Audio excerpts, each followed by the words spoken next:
yun may masayop. Huwag yun may masayop sa pagpili as upon seeing the organization, the welcoming, and inyong mga MCs and mga teachers and also the school heads. Huwag yun may masayop sa pagpili sa Ilihan Integrated School of giving our small donation to help your school.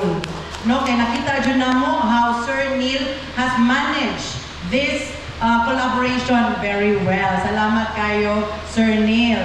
And also, kanina sa mga teachers o kinuhang katong po si gikan pa sa acknowledgement of guests, welcome remarks, tanan. Very enthusiastic, warm, and very sincere. So nalipay gyud mi sa among pagani. Despite it's a 3-hour drive and napagyoy abirya, bisag na abirya mi, all good things will not be easy. So naagyoy mga challenges, pag-abot diri malipayon kay may sa pagkita sa inyong very grateful hearts. Thank you very much for that warm welcome.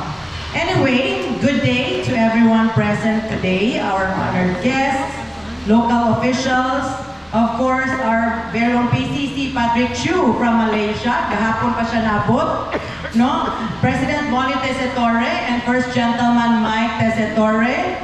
Our fellow members from Cebu Lions Club, dedicated teachers, proud parents, and most especially our dear students.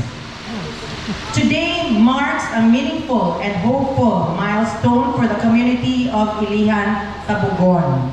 We gather not only to witness the turnover of this newly rehabilitated school building, but to celebrate resilience, unity, and the unwavering spirit of education. Not long ago, this school stood as a reminder of the devastating effects of the earthquake a few months ago. Classrooms were damaged, routines disrupted, and dreams momentarily shaken. But even in the face of such adversity, the people of this community did not lose hope. Instead, you came together with determination, cooperation, and faith to rebuild not just structures, but the future of your children. This rehabilitated Ilihan Integrated School is more than just a physical structure. It is a symbol of recovery.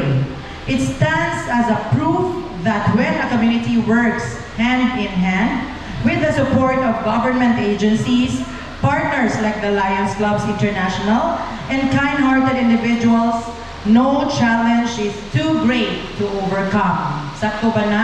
No challenge is too great to overcome if all of us come together as one. To our generous partners who made this project possible, we extend our deepest gratitude. Your generosity and commitment have provided a safe and conducive learning environment for our students. You have invested not only in buildings, but in dreams, in knowledge, and in the future leaders of this nation. Tatawa si Ma'am gikan diri, si Ma'am Rowena, no? Diri siya graduate, and now look at her, the head of the District of Tabugon. So you produced a very good product, Dr. Rowena. So makalipay dyan and maka-proud in yung school. Okay, and of course, to our teachers, especially to you, Sir Neil Pacumio, the principal, thank you for your dedication and patience. Despite the challenges, you continued to guide and inspire your students. You are the backbone of this institution. To the parents and community members, your support has been vital. I've heard naghansad ang mga itabang ng mga parents sa rebuilding, and of course mga panday nga taga-dira sa community. Salamat kayo for doing overtime also to really try to complete and finish the project this time. Of course, to our dear students, this school is for you. Gamay lang students now because it's a Sunday, and thank you sa diagyod sa mga teachers and school officials for spending your Sunday with us.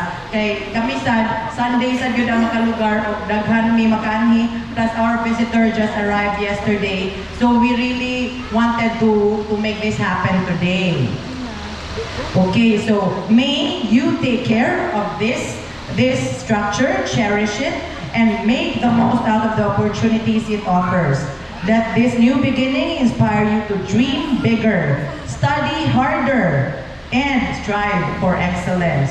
As we officially turn over this rehabilitated school, let us remember that while buildings may be rebuilt with materials, true progress is built with unity, perseverance, and hope.